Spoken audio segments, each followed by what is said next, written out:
Изначально, снимая это видео, я не знала, опубликую ли я его вообще когда-то, но решила все-таки с вами поделиться, как все начиналось. За пару дней до того, как мы должны были улетать в Турцию, у Аси резко заболело горло. Я не придала этому значения, подумала, что просто простуда, потому что она часто холодного пьет много из холодильника. Вот. Потом уже было 17 число, мы вылетели. И где-то 19 в Турции она утром проснулась и сказала, что она не чувствует ни запахов, ни вкусов. Ну, тут мы уже все поняли, что это корона. Начали лечить горло, температура высокой у нее не поднималась. Но изолировать куда-то ее было бесполезно на тот момент, потому что мы все с ней были в контакте. И я, и мама моя, дети. То есть нос к носу, в принципе, в одном номере на соседних кроватях спали. Вот. Но уже думали, как будет, у кого какая иммунная система. Где-то, наверное, 23 числа, когда мы собирались уже лететь домой, я почувствовала признаки у себя. У меня тоже болело горло, но я тогда списала, подумала, что, надеюсь, это не коронавирус, потому что за день до этого мы очень сильно промерзли в Памуккале, были в мокрых купальниках, и был сильный ветер и 13 градусов тепла. Подумала, что, может быть, из-за этого. Горло у меня поболело буквально 4 дня, так что глотать было больно. Я пила очень много горячего, но больше ничего не пила.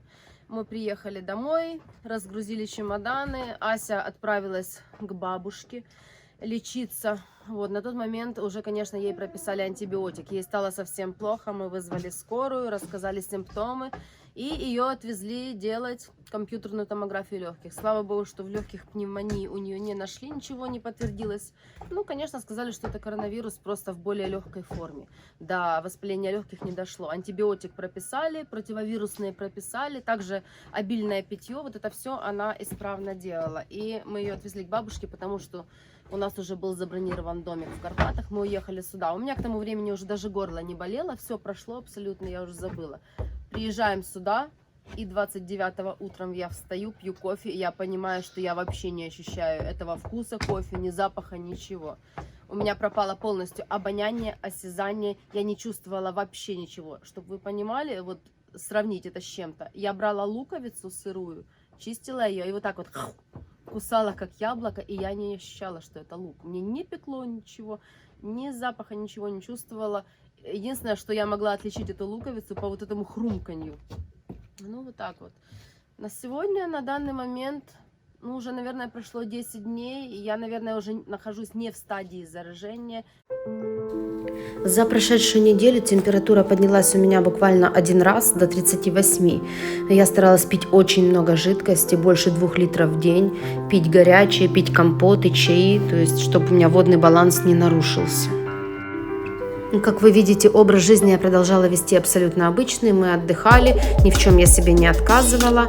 Но единственное, что на ночь таблеточку кардиомагнила, он же аспирин, я выпивала, чтобы кровь разжижалась, не была густой. Потому что, как мы все знаем, коронавирус очень сильно бьет по сосудам. Ну и во избежание тромбозов что-то с аспирином обязательно нужно принимать. Смородина, я сейчас ее в чай кину.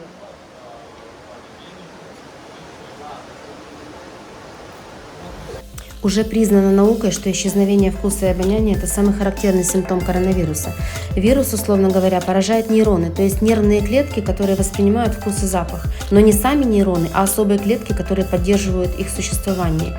Исчезновение обоняния очень характерно, причем при отсутствии насморка, именно для ковида. При гриппе тоже часто пропадает нюх, но это случается, потому что нос заложен, куча соплей, отек слизистой. А при коронавирусе насморка нет, или же совсем чуточку, но запахи вы не различаете. Сегодня 10-й день заболевания с момента, как я заболела. И, о чудо, я сегодня почувствовала впервые вкус. Съела утром шоколадную конфету, и где-то там далеко чуть-чуть сладости этой на языке вот у меня появилось. Это спустя неделю я ж не чувствую ничего, ни запаха, ни вкуса. То есть осязание полностью у меня перекрыто. Вот. И конфетка. Я уже думаю, что, может быть, у меня уже начнут эти вкусовые все ощущения возвращаться. Надеюсь. 12-й день моей болезни. Мы возвращаемся домой, и у меня начался сильный кашель. Мы вернулись в Одессу, и мне стало совсем плохо. Была одышка, я задыхалась. И вот сейчас я поехала, сделала КТ. Алиса там в машине разговаривает. Ну что, у меня показалось, что у меня левосторонняя пневмония ковидная с матовым стеклом. Вот тут Али с нами ездила на КТ. Маму будут лечить теперь, да, Доця? И вот мое заключение КТ. Написано, что у меня КТ-картина участков снижения пневматизации легочной ткани по типу матового стекла левого легкого. И что это соответствует проявлениям левосторонней полисегментарной ковидной пневмонии. Теперь буду лечиться, нужно звонить инфекционисту, звонить своему врачу, чтобы назначал мне лечение. Лечиться буду дома.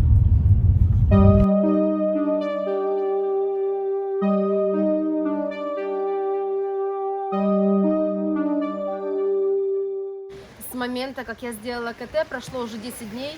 На лечении я находилась дома. Мой терапевт мне назначил такое лечение. Там было 2 антибиотика в лошадиной дозе. Были бифидобактерии, лактобактерии, чтобы я не убила свой желудок. Ну и, конечно, витамины. Витамин С, витамин D. Вот, наверное, название антибиотиков я называть не буду, потому что ни в коем случае, если вы заболеете, самолечением не занимайтесь. Вот, это очень опасно. Обязательно обращайтесь к врачу. А вообще, я сейчас чувствую себя нормально, все хорошо. Повторно КТ я делать не буду, но я надеюсь, что я уже здорова. Вот, а вам всем желаю не болеть. Будьте здоровы. И хочу добавить, обязательно пейте что-то на ночь кроворазжижающее.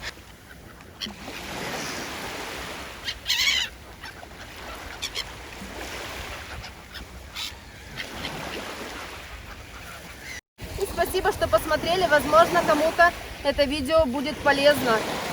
И вы узнаете, что не все так может быть страшно, как описывают наши средства массовой информации. Будьте здоровы и не болейте.